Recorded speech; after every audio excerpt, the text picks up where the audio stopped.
Cəlilabadda ikinci çörək sayılan kartof yığımı artıq qızğın mərhələdədir. Sahələrdə də məhsul boldur, lakin bolluq bu ilki mövsümdə fermerin üzünü güldürmür. Qiymətlərin kəskin enməsi və beynəlxalq daşımalarda ixrac yük maşınlarının qiymətinin 2 dəfəyədək bahalaşması istehsalçıları çətin sınaqla üz-üzə qoyub. İndi kəndlinin tək dərdi qazanc götürmək yox, torpağa qoyduğu maya dəyərini çıxarmaqdır. Mövzu ilə bağlı əməkdaşımız Samir Qurbanov danışacaq.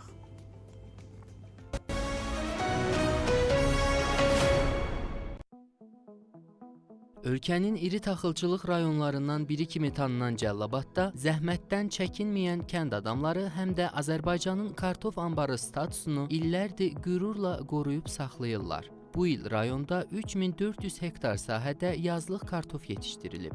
Artıq 2 aya yaxındır ki, açıq sahələrdə yığım davam edir. İstehsal göstəricisi hazırda 100 min tondan çoxdur və sahələrdən gündəlik 1000 tona yaxın məhsul daşınır.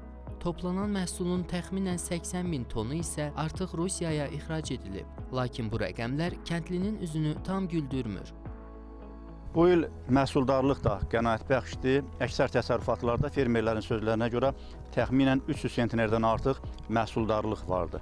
Lakin məhsulun toplanışına açıq sahələrdə başlanılandan sonra demək olar ki, qiymət 2 dəfəyədək aşağı düşüb. 60 qəpikdən hazırda 40 qəpiyə enən məhsulun qiyməti fermerin sözlərinə görə maya dəyərindən də aşağı məbləğ hesab olunur.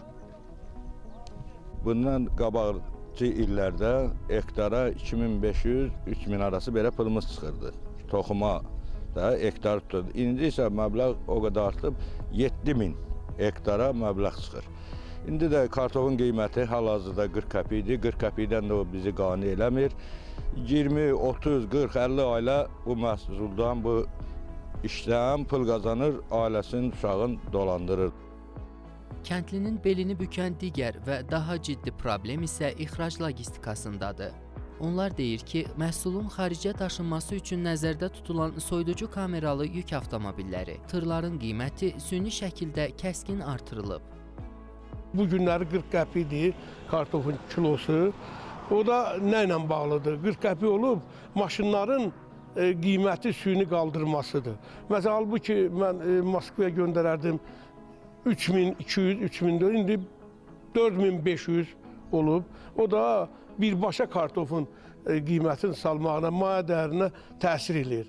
Məsələn, mən göndərdim Piter şəhərinə 5200-ə mən fura yola salmışam. Bu da birbaşa bizim kartofun elə bil ki, belin qırır. Fermerlər hesab edirlər ki, problemin həlli təkcə bazarın öz axarına buraxılması ilə mümkün deyil. Onların fikrincə, həm daşınma xərclərinin tənzimlənməsi, həm də məhsulun satış imkanlarının genişləndirilməsi istiqamətində dəstək mexanizmlərinə ehtiyac var. Kənd Təsərrüfatı Nazirliyinin tabeliyində fəaliyyət göstərən Cəlilabad Dövlət Aqrar İnkişaf Mərkəzindən isə bildirilib ki, məhsulun kütləvi yığımı dövründə qiymət enişi hər il müşahidə olunan bazar tendensiyasıdır. Mütəxəssislər isə hesab edirlər ki, mövcud vəziyyətin qarşısını almaq üçün uzunmüddətli həll yolları tətbiq edilməlidir.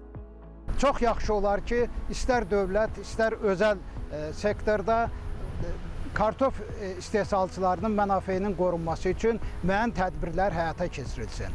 Xüsusilə dövlət müəyyən mexanizmlər vasitəsilə fermer və sahibkarların yanında olmalı, gömrük gecikmələri aradan qaldırılmalı, bəzən lazım gələrsə idxala müəyyən məhdudiyyətlər qoyulmalıdır ki, sahibkarlar istehsal etdiyi məhsulları öz bazarlarımızda müəyyən qiymətə, yəni onları qane edən qiymətə sata bilsinlər. İqtisadçı Elçin Əkbərov isə diqqəti ixracın stimullaşdırılmasına yönəldir.